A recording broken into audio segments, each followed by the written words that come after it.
We live in a world sometimes where other people's pain is somebody else's entertainment. You know, I'm sure he's toying with me in certain aspects. I can feel him, and I'm kind of toying back to, you know, validate his ability. Mediums aren't real. So if my last video caused a stir covering one of Hollywood's favorite clown shows, today's episode will expose the ringmaster of this circus of wash-ups and D-list royalty, the one and only Mr. Tyler Henry. This Slappy the Puppet, Macaulay Culkin looking reality TV's favorite theater kid reject cringe demon, the Hollywood motherfucking medium. Okay, I gotta put you down, Pete. You're getting heavy. Say hi to the people. Good. Now this man certainly isn't the first money-grubbing charlatan to claim that he has the unique ability to share Eskimo kisses with our dearly departed, and he certainly won't be the last. My 2 cents here isn't going to throw a stick in the spokes of this billion-dollar reality TV conveyor belt of broken dreams and vintage celebrities desperately clinging on to that last breath of fame, but what I do hope to accomplish is to make it a little bit harder for these greasy sharks to attack when they smell blood in the water. You have questions. I have the answers. So grab a snack and a tasty beverage and let's get cooking, shall we? Now before we blow the lid off this shit, I want to kick this thing off with a question to all of my weirdos out there. Do you believe in the afterlife and those who have the ability to speak with the dead? Now I personally believe that when we croak, we turn into worm food and rot like a discarded apple core, but that's just me. But I want to hear from you. Do you believe there's life after death? Sound off in the comments below. Now, when rebranding this channel as an outlet for me to unleash my secondhand embarrassment for all of the sweet, sweet cringe that is Hollywood, I never thought that the first video covering Corey Feldman's rock god journey would explode like it did. Within a week, the video had over 100,000 views, and I honestly started to panic. How do I follow this up? What do I do? I mean, I gotta give the people what they want. Feldman set the bar so high, I knew I had to go back to the site and mine some gold, and boy did I find what I was looking for. And then some. Enter Tyler Henry. So after dropping the last video, I immediately got to work and started poring over all of the iconic Feld Dog moments looking for inspiration.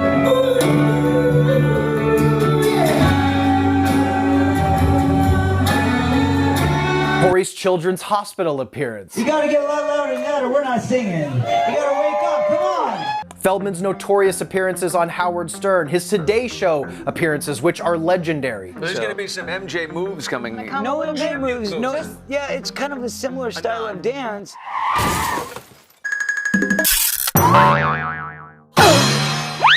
His Ascension Millennium music video, which is a work of pure and utter genius. I really wanted to see what our little goofy goober was capable of, and then I discovered something better than I ever could have asked for. Corey's appearance on the Hollywood Medium. You're talking about Corey Haim. Corey Haim. And what's great about this is not only do we get to roast this little sweaty, ghoulish fake medium, we also get to catch up with the gaggle of some of our favorite 90s stars, which I'm sure you'll be as happy to reconnect with as I was. But before we start digging into the man of the hour, we need to answer a question. Who is Tyler Henry? Now I could give you a Wikipedia-style breakdown of Tyler, but honestly that's not important. This goofball is just the latest in a long-running tradition of exploitative grifters with a knack for squeezing money out of gullible victims who are usually preyed on in vulnerable moments in their lives. Sitting ducks who are ready to be blasted in the face with arcing ropes of ectoplasm, like Casper the Ghost suddenly materializing in a casting couch scene. The techniques used by mediums now are the same they've always been. They convince you that they've been gifted the role of intermediary between the realm of the living and into the beyond and the world of spirits. Even centuries ago, these so-called spiritualists were outed as frauds, using smoke and mirrors and stage effects to dupe hopeful sitters, as they're called, and their only crime was believing that these con artists could give them one final message from their loved ones and maybe heal some wounds of the past, help them move on with their lives. And hey, what's the harm in that? People like Tyler or Teresa Caputo, John Edward, or one of my favorite late-night childhood haunts, Miss Cleo. If you want him to believe that it's over, then you gotta stop accepting the booty calls at 2 a.m. in the morning. Are helping these people move on with their lives without carrying the burden of life's unanswered questions, right? So it's a morality question, really. I mean, although it's manipulative as fuck, is it so bad in the end if Tyler manufactures some sentiments of closure for these people by saying, Aunt Millie wants you to know they're free? Or a mom telling a family that it's okay to move on? Are these emboldened platitudes his own justification for being a bullshit artist? Like, as long as when I saunter out the door, my little con leaves everybody with a Coke and a smile? Everything's Gucci, right? It's not. Sure, for these celebs in their mansions, a nice check and a chance to be on a TV show seems cool at first. But when these mediums dredge up old memories that make them cry like a little girl who dropped their popsicle in the dirt in front of millions of people, their return to the limelight quickly turns to ridicule, and quite frankly, it's sad to watch. The thing is though, not everyone who gets taken for a ride by these clever goons are celebrities with wads of disposable income. Throughout the years, these phony mentalists have swindled good, honest people out of their net worths, leaving people broken both mentally and financially. Just last year, a pair of phony ghost whisperers were sentenced to federal prison after swindling a victim from Florida out of $3 million. In June of this year, a fake psychic faces up to 280 years in prison for defrauding elderly Americans out of nearly $175 million over the course of several decades of bullshit mail-order psychic predictions. Bottom line is, it's funny until it's not funny. But when it comes to mediums, what do they do? What are the techniques that they use to dupe these people? We're gonna laser in on a few familiar faces and break down some of the most tried and true methods of mediumship, showing them in practice and in person with real life celebs. And let me tell you, these are some of the most egregious acts of emotional manipulation I've ever seen on TV. Now, there are a couple primary tools to a good effective read. Most fall under two categories. Cold reading, using general questions that seem unique but could be applied to anyone, sort of leading answers to pull information out of people. And then there's hot reading, which is what we're primarily going to be focusing on today. That involves researching a person beforehand and dropping breadcrumbs of info to make the sitter believe you've received this info from their ghosts. Each having their own batch of tips and tricks that are used to both extract and reinforce responses to get information. A good cold reader can glean a lot of juicy bits of knowledge without any prior knowledge of that person. We'll see examples of that today. In today's world, especially dealing with people whose lives have been documented for decades, literally every detail you could dig for someone is one Google search away. Facebook, Twitter, Instagram, any other social media or online profile is a medium's wet dream, and provide more than enough info to spit back at these poor fucks and make them believe these pretenders are really getting this personal information from something other than Tyler Henry's MacBook Pro as he sips on tea in his $2.8 million Topanga, California home's breakfast nook. So let's get into Tyler's game here, and I gotta admit, the guy's pretty good at what he does. He's a gifted actor. So the first thing that Tyler does when meeting these people is up front he makes it very clear that he has no idea who these people are. And he does it in this really clever, like, tee-hee, cheeky kind of way, like, oh my god, I have no idea who you are. This is so embarrassing. Oh my god, I'm embarrassed. When she opened the door, I had no idea who she was, but she had an amazing energy and I could tell that she was really open and to the experience. Bobby opened the door, I had no idea who he was. Didn't even have a clue. My clients introduced themselves. I had no idea who they were. No Google. No Google. This is just... Oh, this is embarrassing. I don't even recognize you. When I got to the door and it opened, I had no idea who she was, but she was so lovely. So I knock at the door and I don't recognize the guy who answers it. So bad.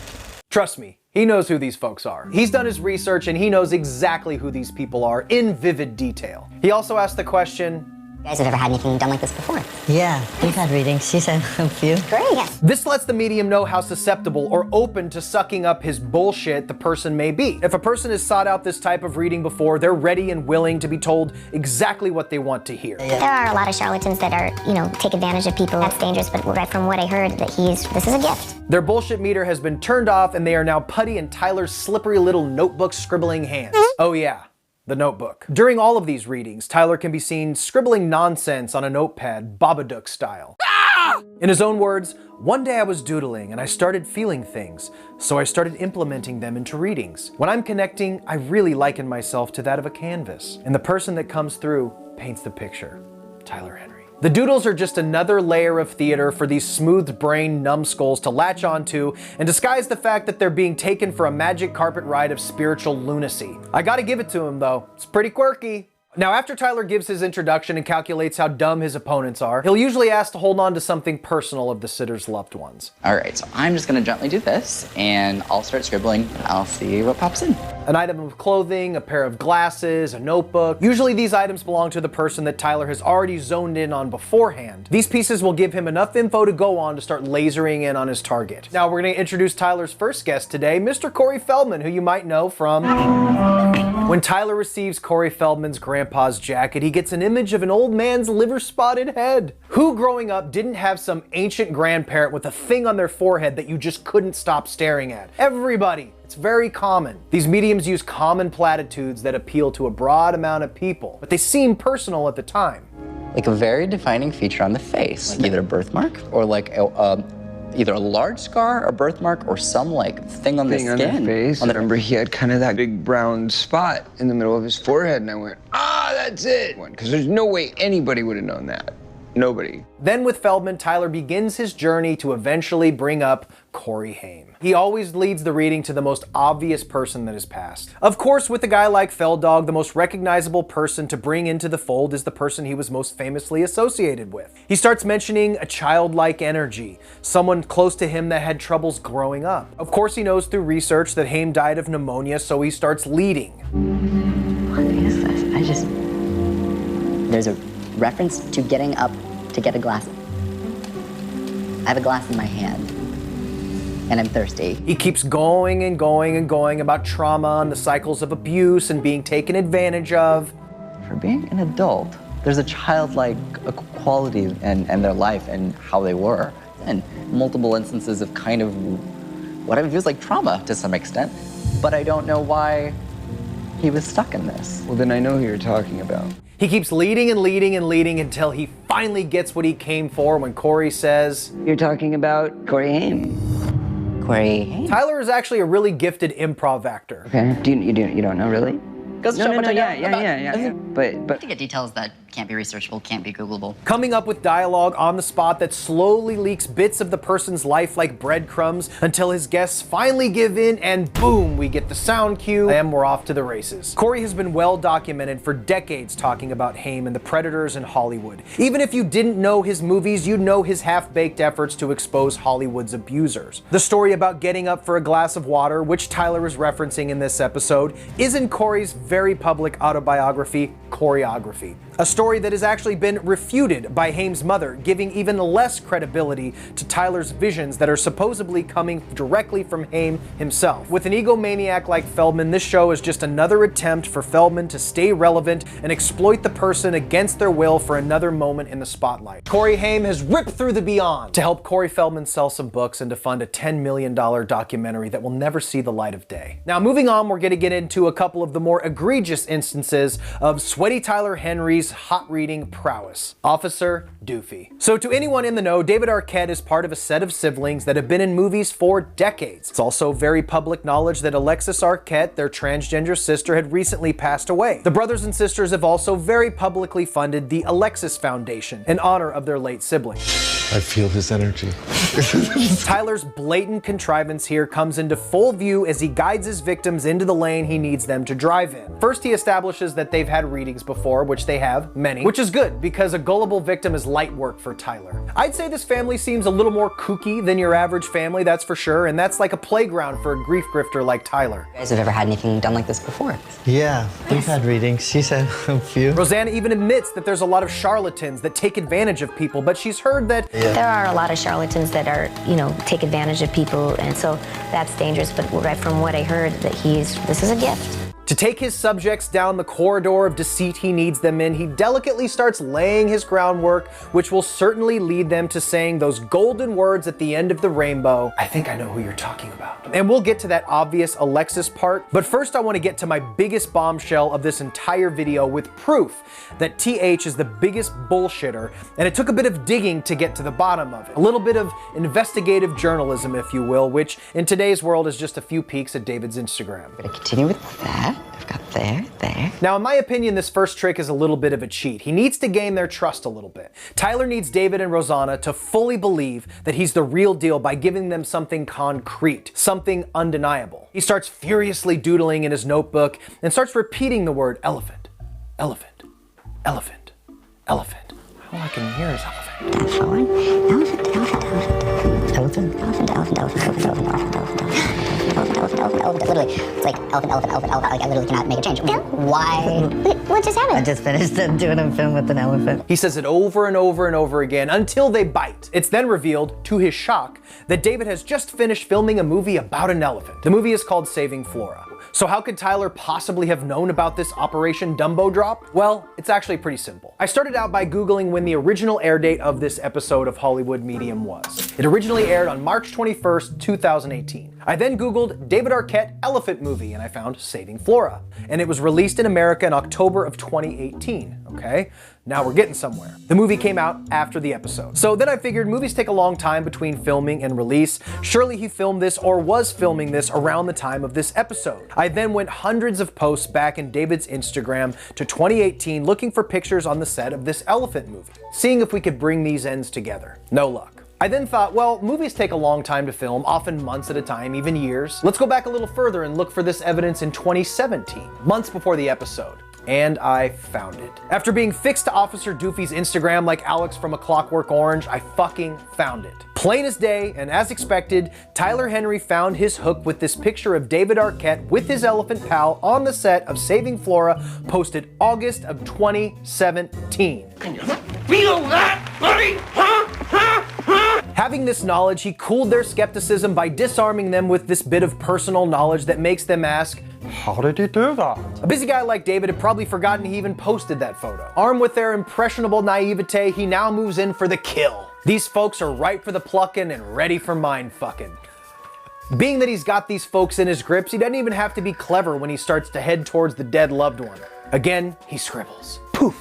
He sees 4. Talking about the 4. Oh! For some reason they're having me talk about like 4 kids, 4 siblings, like the 4 situation. How many brothers and sisters were there? They just got the chills. Of course, Tyler somehow has never seen any of these people before, even though David has been the face of one of the most successful horror franchises of all time. Tyler must have been getting his asshole bleached on the premiere dates of the Scream movies or something, I don't know. So he tosses his reel out to go fishing and they validate his lead and confirm they have... But they're having me talk about 4, so do we know where the 4 would be within the family? Yes. There are 4 of us. I have to get details that can't be researchable, can't be Googleable. So we'll get there, but... You're making me fidget. Now, after the elephant reveal, they've completely dismissed the fact that all of this information is just an Ask Jeeves away. Come on, man, you gotta be Googling stuff, man. This is crazy. Their eager mouths are waiting for Mama to regurgitate that sweet, sweet ghost talk down their gullet like a little baby bird. Now he goes after the big fish. Like I said, Alexis was transgender, so Tyler is really clever about how he broaches pulling this confirmation of his leading questions. I keep hearing sister, sister, sister, sister, sister, sister. But there's like a double meaning.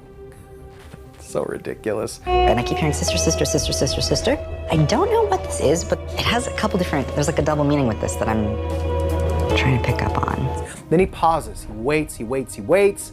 Waits for them to confirm his information. The Arquettes start looking to one another with glee like TH has unlocked some secret. Now remember, he always begins these sessions by heavily emphasizing that he's not familiar with these people whatsoever. So they're on board. They're gonna think this shit is real. In this instance, he really has to push him, and then he pushes so long, he just straight up asks them. Okay, so we're gonna continue with that. I've got there. Referring to a very public transgender sibling celebrity that made headlines when they died. There's really a priority about wanting to refer to the siblings and talking about the siblings. And it's just like, that's where all the focus is. It's like, I don't know. Where does that apply for you guys? We have had a sibling that passed away a year ago yesterday. Oh, I'm so sorry. Alexis, who was our transgender sister. This is very common, easily attainable information, but still, just like with Corey, he gets his prize. He then goes on to give the same feel-good sentiments about accepting death and moving on. The feeling with this is really like very much so wanting it to be known. There's a sense of peace before I pass. Yes. And a knowingness around this of I'm okay, I'm fine. Like, I knew, and I'm okay.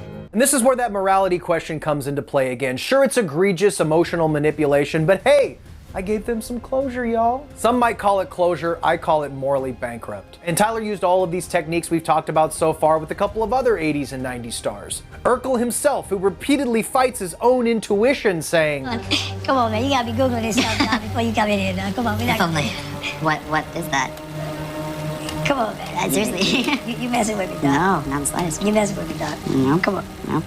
Who is that? This just shows you how vulnerable and susceptible the human mind is when their grief is toyed with. I'm sure many of you watching have had people pass away. Hell, even losing a pet really hurts. Just seeing a picture of somebody after they passed can bring a tear to your eye. Watching a loved one's favorite movie that is passed can make you emotional. So it's not hard to accept that someone like Tyler digging up old wounds can spark emotion. One's grief is extremely powerful, especially with someone like Tyler who wields it like a sword to rip these people's hearts out. It's not his supposed abilities or gifts, it's the subject's own heartbreak being used as a tool to push them to believe. They want to believe there's something more, to make sense of the things in life we can't understand. They so badly want it to be real, that common sense goes out the window and they succumb to the con. This medium has walked into their life, packaged up their sadness in a neat little bow, and they're given a happy ending with closure and a sense that their loved one is at peace and they can move on. Anyone who's lost somebody knows how hard death can be to accept, and some people will grab onto anything to rid themselves of that pain. I also want to point out the fact that these celebrity actors could very well be aware that this is BS, and they're just using the show